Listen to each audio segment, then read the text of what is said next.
demam menggigil, tidak tahan, tidak bisa bernapas jam 3 pagi. Oke, saya ngebel panik. Coba, kalau Anda ditutup hidungnya panik nggak? Panik, nggak bisa napas.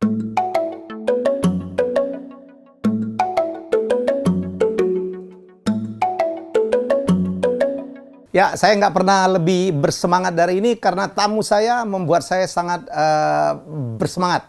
Orang ini semangatnya menurut saya di atas rata-rata. Beliau adalah sahabat saya, mentor saya juga. Saya belajar banyak hal dari beliau, minimal dari segi semangat. Kalau konten apalagi, beliau ngomong banyak hal. Financial, marketing, properti, ya. Dan dalam ilmu semangat, beliau yang selalu teriak, dahsyat, dahsyat, tung desem, waringin. Selamat siang, Pak. Selamat siang, Pak Tung. Selamat siang, Pak Helmi Yahya yang dahsyat dan baik hati. Kabarnya dahsyat. Bapak kok lebih muda sekarang, Pak? Oh, susunya cocok. Padahal belum diganti, tapi cocok ya. Cocok dari dulu. Kenapa harus diganti kalau cocok? Iya, cocok. Baik, teman-teman, Pak Tung ini luar biasa. Beliau mengagetkan saya pada saat mengumumkan di medsos kalau beliau terkena COVID-19. Tapi sekarang beliau sembuh dan sekarang sharing kemana-mana ya, Pak ya? Betul ya, Pak? Iya. Ya. Pak Tung, apa yang membuat Pak Tung bisa sembuh tuh, Pak Tung? Jadi itu yang saya tahu Pak Tung sharing kemana-mana. Ini barangkali penting untuk yang sedang terkena atau yang mungkin untuk pembekalan yang sangat luar biasa kalau terkena. Jadi nomor satu tetap berkat Tuhan begitu ya. Tapi banyak orang dikasih berkat Tuhan dia tidak mau menerima. Karena dia marah sama Tuhan, dia negatif thinking sama Tuhan, begitu ya. Terus kemudian menyalahkan Tuhan, terus kemudian kecewa terhadap situasi. Akibatnya sebetulnya dia sehat pun matinya cepat. Jadi nomor satu menyembuhkan Tuhan. Jadi Tuhan itu penting ya. Oke. Sangat penting.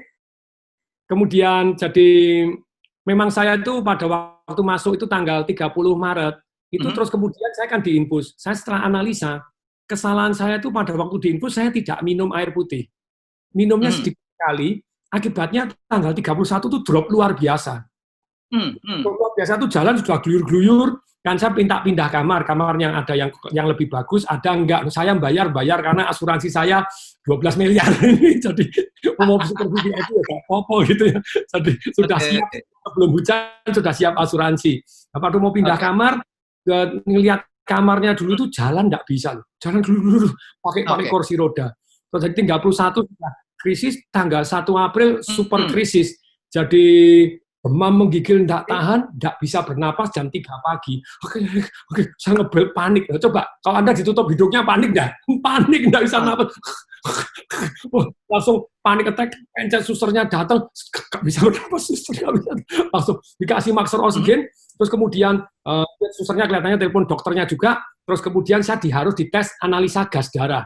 Analisa gas darah itu diambil darahnya, jadi di arteri, bukan di darah biasa, dicoblos dalam gitu ya. Nggak keluar darahnya, sampai melentung, sampai bengkak hitam melentung seperti bola pingpong.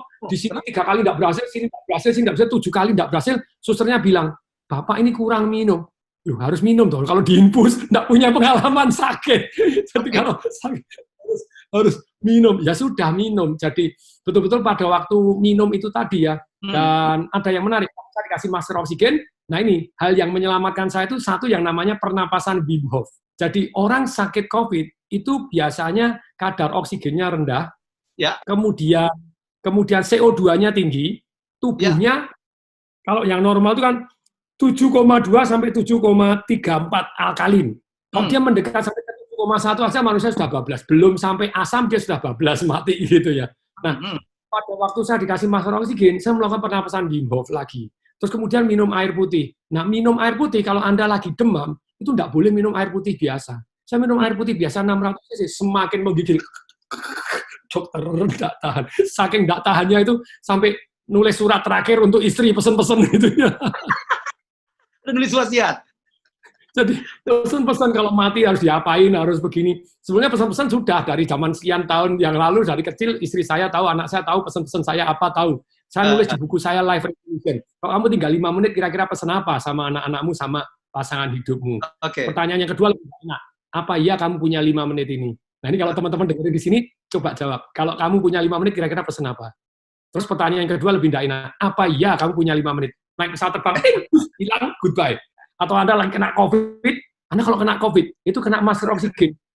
Anda belum apa-apa. Kalau kadar oksigen Anda turun di bawah 50, Anda dibolong kerongkongannya. Ventilator itu bolong tenggorokan. Anda diginiin, kemudian dikomakan, jadi di koma. Loh, Anda di koma loh. Jadi diindus, dikomakan supaya Anda napasnya pakai mesin. Oh iya. Jadi super sengsara itu bolos ini.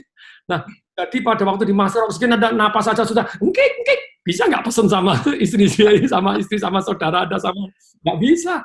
Makanya lebih baik pesen-pesen waktu Anda masih sehat. Karena saya sudah pesen-pesen. Tulis sekarang. Ya, saya belum nulis sih Pak, saya nulis kalau gitu. Harus pesen. Masih hidup, masih seger, harus pesen. Tapi detailnya kan belum ada, jadi saya pesen detail. Kalau saya mati, saya tolong nanti dibakar, ditaruh di Delingan. Delingan itu antara Karanganyar dengan Tawangmangu, tempat papa saya ditaruh di sana. Begitu ya. Nanti kalau kamu meninggal, ya kita baru dilabuh bareng. Tapi kalau saya meninggal, kamu menikah sama orang lain, ya sudah, kamu sama orang lain, don't care about me anymore. Karena kamu walaupun kawin sama saya sudah 23 tahun, kamu kawin sama orang lain 2 bulan, mati ya kamu dikubur sama sana, bukan sama saya, sama yang delasuan gitu. Detail itu, Pak? Iya, saya kirim gitu, istri saya nangis, gak karu-karuan. Jam 4 ketika demam, saya panik attack, saya sudah langsung evacuate. Maksudnya evacuate itu, saya tidak mau di Indonesia. Karena Singapura kemungkinan hidupnya paling tinggi. Waktu itu belum ada yang mati. Ya. Jadi belum ada yang mati Singapura. Evacuate. Saya kan beberapa kali evacuate. Anak adik saya 2 pernah kita evacuate. Charter SOS, pesawat private jet, kirim ke Singapura. Saya bilang evacuate, saya gini. Ditolak. Ditolak. Sungguh-sungguh punya duit, tidak bisa. Ditolak. Ternyata Singapura tidak mau terima pasien COVID. Nggak mau impor, nangani yang ini aja susah nangani dari luar negeri. Lagi dari Indonesia ya. Terus saya langsung tetap ngotot, cari. Kalau pesawat kan sudah susah ya, saya bilang, charter private jet, pinjam private jetnya, temen ada Pak Edi Saryatmadja yang STTP Indosiar, saya bilang, Pak Edi Saryatmadja dia usaha tetap nggak bisa, jadi nggak bisa masuk itu nggak bisa, sudah masuk sudah di-grounded dan nggak bisa, walaupun dia punya private jet tetap nggak bisa. Nah, saya beruntung setelah minum air putih itu menggigil lagi, terus susternya bilang, jangan air biasa Pak, air hangat, minum air hangat lagi. Jadi saya pakai masker oksigen, sudah pakai penapasan Wim Hof, nanti itu yang saya share di MNC, share di mana, itu membuat kadar oksigennya tinggi dan membuat kita kalem, jadi rileks. Terus kemudian minum air, jam 4 saya minum VCO, Virgin Coconut Oil. Karena gara-gara baca, ada Ibu Monik yang minum VCO dan kemudian detok keluar banyak sekali dan rasa fresh, rasa seger, dan saya sendiri sudah dikirimin VCO sama Pak Kuswiyoto. Pak Kuswiyoto di Rut Pegadaian. Saya hari ini masih kontrak untuk ngasih konsultasi untuk bisnis coach Pak untuk Pegadaian. Dalam 10 bulan customer-nya naik Pak 10,2 juta jadi 13,8 juta, naik 3,6 juta. Naik. Profit nambah 300 miliar Pak. Produk-produk tertentu tabungan naik 600%, naik 270%. Dan Pak Kuswiyoto dipilih sebagai the best CEO BUMN 2020. Dia ngirimin saya, Pak Tung, hidup boy, kontrak saya perpanjang. Gitu ya. Semangat. Dan itu menyembuhkan juga. Jadi jam 4 saya minum VCO, minum air putih total 1,5 liter hanya dari jam 3 pagi sampai jam 6.30, jam 6.30 ke belakang terus. Jam 6.30 ke belakang, terus 1, 2, 3 kali, dan keluarnya air itu langsung perasaan, rasanya lega plong. Kemudian jam 7 diambil darah lagi sudah pakai tangan kiri, langsung keluar.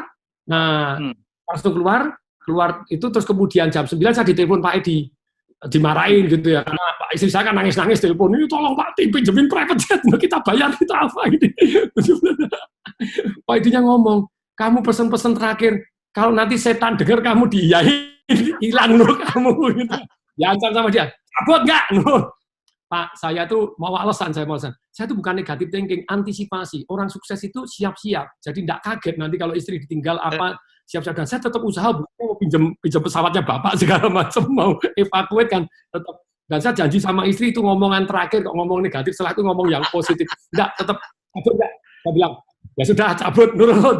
Kalau gitu kita doa bareng cabut. Terus kemudian dikasih tahu itu tadi, bahwa hati yang gembira itu adalah obat. Kalau kamu patah semangat, itu meremukkan tulang. Itu termasuk ada satu dokter yang masih muda, tidak punya sakit apapun, begitu dia menangani COVID, dia kena COVID, terus kemudian mau masuk rumah sakit, yang dia nangani ternyata ditolak, jadi dia kecewa, dia sakit hati, besok langsung tidak ada. Cepat sekali. Jadi hati itu penting ya Pak, itu yang terbaik ya Pak? Sangat-sangat penting. Jadi makanya pada waktu itu, terus kemudian gimana ya supaya saya bisa hati yang gembira. Ternyata gini, kalau saya baca WhatsApp, Pak, nonton siaran TV yang penuh berita dan penuh angka, nonton World Odometer, yang mati berapa, yang sembuh berapa, yang kena lagi berapa, itu under pressure. Apalagi teman-teman saya zaman waktu itu, saya punya WhatsApp group teman SMA. Teman SMA saya tuh 12 orang jadi dokter, Pak. Dia cerita dokter matinya gimana, ceritanya detail lagi. Saya langsung mual. langsung mual, langsung super gelisah. Jadi caranya gimana nih ya? Oh, saya ingat pelajarannya dari Anthony Robbins, guru saya. Di mana Anda fokus, di mana energi mengalir. Kalau kamu fokus kepada hal yang mengkhawatirkan, hatimu khawatir. Khawatir boleh nggak? Boleh.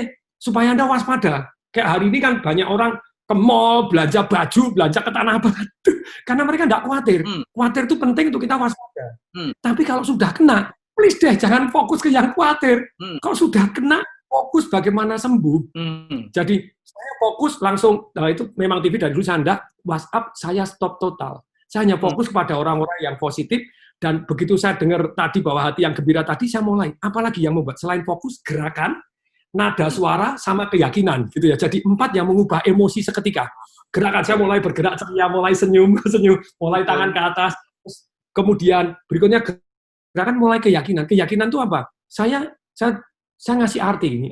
Hidup kita itu kan terserah kita memberi arti. Kalau kita salah memberi arti, emosinya salah. Kalau emosinya salah, tindakannya salah. Tindakannya salah, hasilnya salah. Hasilnya salah, nasibnya salah. Nasibnya salah, hidupnya salah. Nah, saya memberi arti. Kok saya dikasih sakit duluan ya? Oh, mesti Tuhan menyembuhkan duluan juga, supaya saya bisa nyemangatin dan motivasi orang lain. Padahal waktu itu belum sembuh. Jadi dikasih keyakinan, dikasih sakit dulu nih supaya sembuh, supaya nyemangatin orang-orang yang sakit ini supaya sembuh. Nah, kemudian mulai ubah kata-kata. Nadanya salah, hasilnya salah. Karena ada orang ngomong gini, aku nih sayang sama kamu, tau nggak? Hah? Ini sayang, siapa bilang ini marah-marah? Ya enggak lah, nadanya salah, hasilnya salah. Pilihan nadanya tepat, terus kemudian gerakannya. Pilihan kata 7%, nada 38%, gerakan 55%. Mulailah saya nyanyi. Gembira ria, hati yang gembira adalah obat yang manjur. Amin. Nah, saya susternya datang, saya ajak joget-joget, saya ajak nyanyi. Dokter nyanyi dulu. Kalau saya ada sakit, saya tetap cerita, bukan positive thinking kemudian enggak pernah mau ceritanya, ditanya dokter, gimana kamu sakit? Enggak apa-apa, sudah sehat, ya, jadi dia enggak ngerti. Saya tetap terbuka, dokter ini kalau nyoblos ini cari yang ahli, ini luput cari yang ahli dong, gitu. Oke, sudah gitu, mari dokter nyanyi dulu. Ada videonya, ada ini, ayo kita video nyanyi-nyanyi dulu, kita motivasi orang yang lain. Sampai pada waktu saya pulang, dokternya kangen sama saya. Ini pasien yang paling ceria katanya. Saya kalau bad mood itu saya ya dokter itu kan stres juga, jadi Pak Tom menjadi penghibur di dalam sana ya Pak? Iya, dan ternyata Pak, saya wawancara dokternya, susternya, cleaning service-nya, mereka tuh nggak pulang. Iya. Dokter yang senior di rumah sakit, dia nggak pernah datang, dia hanya pakai WhatsApp, pakai video call, terus junior-juniornya yang datang itu tuh Pak, nggak pulang Pak mereka. Ya. Jadi, lu nggak pulang tuh, enggak, lu nanti nularin orang di rumah, jadi tidur di rumah sakit, iya, waduh. Jadi mereka nggak bisa. Total berapa hari Pak Tung dirawat? Jadi kalau sakit mulai tanggal 18 mulai demam-demam sampai tanggal 23 saya tes swab, tes ini 95% COVID, belum COVID itu karena swabnya baru datang tanggal 30, terus itu obat berjalan di rumah harus isolasi mandiri tanggal 23 sampai tanggal 30. Tanggal 25 saya nggak tahan, nggak pernah minum obat, nggak tahan sampai gelisah. Ini dokter, saya masuk rumah sakit aja, nggak ada yang terima. Cari rumah sakit nggak sembarangan loh. Apalagi kalau meledak begini nanti kayak di Itali, kamu ditaruh di ganggang, ditaruh di mana. Saya RSPAD itu kenal baik, waktu saya ngasih training RSPAD. Saat Menteri Kesehatan juga kenal, saat direkturnya juga kenal, dokter-dokter kenal, nggak diterima. Terus Siloam kurang apa lagi, saya kenal dengan Pak James Riyadi loh, punya 27 rumah sakit. Saya telepon Pak James, Pak James, ya, terserah dokternya. Dokternya bilang, Pak Tung, ini full. Loh, kalau full terus mau ditaruh di mana? Taruh di gang. Jadi tidak diterima. Jangan sakit ya Pak, jangan sakit ya. Jangan sakit. Isulianti Saroso, direktur utamanya, kakak kelas saya kenal baik. Sebelum saya sakit sudah saya sumbang. Sebelum ini kan saya sudah nyumbang, tetap tidak diterima Pak. Sudah nyumbang ya tidak diterima. Kalau penuh mau kemana kamu? Makanya sebetulnya memang betul sekarang ini kita harus dilandaikan dulu. Setelah landai, vaksin ketemu, apa? Kok sekarang liar lagi, aduh. Ini sungguh Banyak, Pak. prihatin ini. Pak. Ya, prihatin betul kita. Pak Tung kasih nasihat dong Pak Tung, karena nggak main-main. Betapa sulitnya atau betapa menderitanya kena COVID itu Pak Tung. Barangkali biar orang ini juga dengerin gitu loh. Nggak main-main ini loh, penyakit. jadi betul Anda bisa jadi OTG, kena 80% orang tanpa gejala, yes. Tapi Anda nularin loh, nularin ABCD Anda nggak ngerti loh. Jadi Anda bawa dosa lebih banyak karena Anda matiin orang lain. Kalau Anda sendiri yang mati, selesai lah. Ngeyel, Anda tanggung jawab, mati sendiri, selesai. Nah, tapi kalau Anda nggak mati, nularin orang lain kan dosanya banyak. Dan nularin orang lain. Dan Anda nggak ngerti. Ketika Anda lemes, linu semua, napas, tuncah, sengkik-sengkik, Anda kasih masker oksigen, begitu Anda dites, Anda segera bolong di sininya, bisa kebayang Anda dibolong di sininya, dikasih musik, please deh. Jadi nasihatnya begini loh, jangan deh sekarang itu jaga jarak, kemana-mana pakai masker, biarkan landai dulu, biarkan vaksinnya ketemu dulu, biarkan rumah sakit kosong dulu, bisa nangani something happen. Anda tidak tertangani, diletakkan doang di gang-gang, terus gimana? Itu kan sedih sekali. Dan aduh, dan Anda belum ngalami. Saya beruntung saya di kamar sendiri. Kemarin ada satu orang minta testimoni saya buku karena dia juga menderita COVID. Dia cerita begitu detailnya di bukunya dia, saya positif COVID. Aduh, dia digabung di satu rumah sakit, digabung kanan kiri. Terus kemudian pada waktu tidur sebelahnya ngasih tahu, kemarin teman yang situ sudah meninggal, jadi kamu tidur di antar tempat orang mati. Semakin stres lagi. Terus sebelah batuk begini, sebelah begini, ada yang hamil melahirkan, ada yang jerit-jerit terus kemudian besok nggak ada. Waduh, itu nggak kebayang mencekamnya seperti apa kalau Anda sudah rame-rame di sarden seperti itu. Ya. Aduh, dan Pak Tung menyaksikan sendiri ya betapa berat perjuangan daripada para tenaga medis menyelamatkan corona itu Pak Tung ya. Kasihanilah mereka Pak Tung ya. Sampai saya nonton cleaning service masuk lagi bersih-bersih. Dia pakai kantong kresek shopping bag untuk nutupin leher, untuk sepatu ditali. Saya nangis. Orang mau nyawanya begini, APD-nya alat pelindungan diri tidak nih, sampai saya merinding semua. I cry, dan waktu itu kemudian, oke, apa yang kita bisa bantu? Makanya hari ini kan kita kirimi terus, butuh APD lagi, kita kirimi. Siapa butuh APD, kita kirimi. Gathering, saya ngasih seminar, 100% disumbangkan. Gather semua pembicara, termasuk ada teman-teman Pak James Kui, ada teman-teman pembicara. Kalau kita ngasih seminar, 15 seminar, Anda cukup bayar 200.000, 100% disumbangkan. Jadi kita kan sudah mulai ngirim-ngirim terus, kirim APD. Karena orang sudah mau naruh nyawa, tidak pulang, tidak ketemu. Kalau Anda bilang, oh saya berani, sudahlah jadi sukarelawan, sana bantuin yang di rumah sakit. Kalau Anda bilang, oh saya lebih baik perlu baju baru, saya tidak takut kena COVID. Ya Anda tidak takut, tapi nyusahin orang.